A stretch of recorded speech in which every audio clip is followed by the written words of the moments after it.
Kasus lahan Cijeruk di atas tanah 39 hektar yang berlokasi di Kampung Lubuk, Desa Cijeruk, Kecamatan Cijeruk, Kabupaten Bogor kini semakin memanas.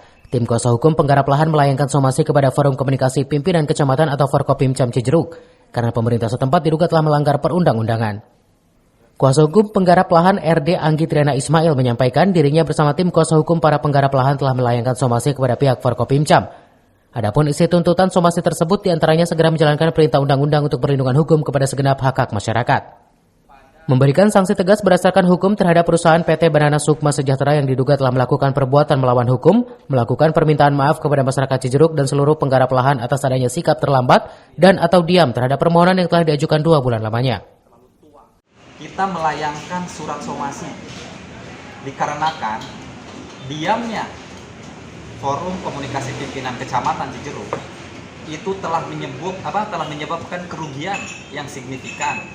Contoh, alam sekarang rusak, ya, berdampak kepada banjir, longsor dan lain-lain. Itu yang terjadi saat ini, ya. Terus kemudian ada beberapa ketentuan peraturan perundang-undangan yang saat ini dilanggar oleh masing-masing instansi.